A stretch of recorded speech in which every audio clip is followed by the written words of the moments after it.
Selamat pagi teman-teman sekalian.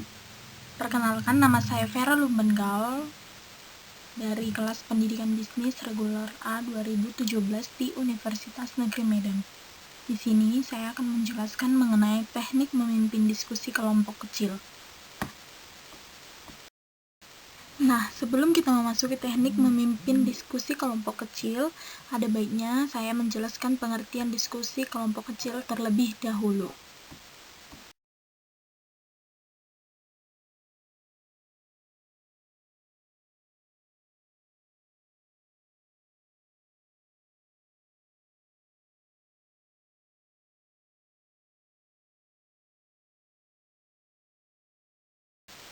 Nah, yang pertama yaitu pengertian diskusi kelompok kecil. Diskusi kelompok kecil adalah suatu proses kegiatan yang berlangsung secara terkontrol dan teratur dengan beberapa orang saling bertatap muka digabung menjadi satu kelompok atau kelompok kecil yang saling berinteraksi mengungkapkan pemikiran masing-masing. Nah, diadakannya diskusi kelompok kecil agar peserta didik dapat saling bertukar informasi ataupun pengalaman sehingga peserta didik mampu menyelesaikan atau memecahkan suatu masalah.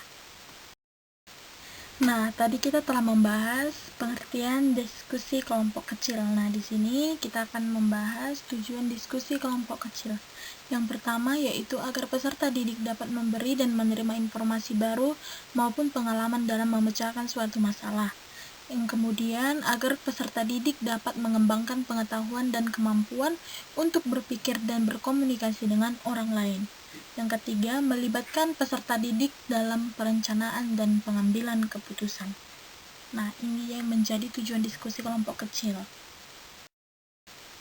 Lalu, apa yang menjadi karakteristik diskusi kelompok kecil?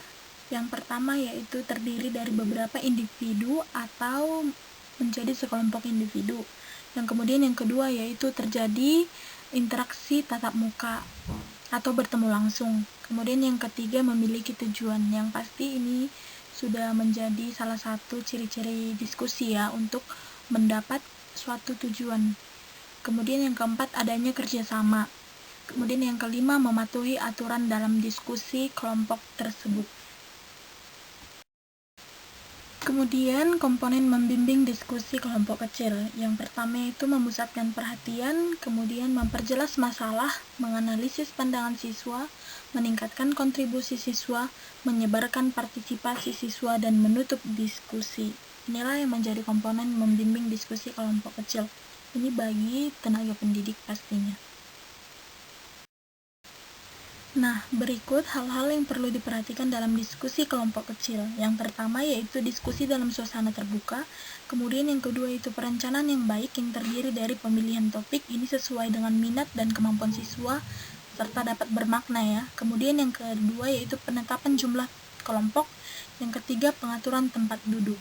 Nah, ini diatur berdasarkan kelompok-kelompok daripada siswa tersebut. Lalu, bagaimana cara membimbing diskusi kelompok kecil tersebut? Nah, begini dia kira-kira. Keterampilan membimbing diskusi kelompok kecil. Pelaksanaan diskusi kelompok kecil dengan jumlah peserta yang kecil biasanya lebih efektif daripada yang jumlah pesertanya besar. Kelompok kecil ini biasanya diikuti peserta yang jumlahnya kurang dari 10 orang. Topiknya jelas, ada interaksi, tatap muka, dan berlangsung sistematis. Jadi, itulah tadi beberapa penjelasan mengenai pengertian, tujuan, dan teknik membimbing diskusi kelompok kecil. Semoga video ini dapat menjadi sumber pembelajaran bagi teman-teman sekalian. Sekian dan terima kasih.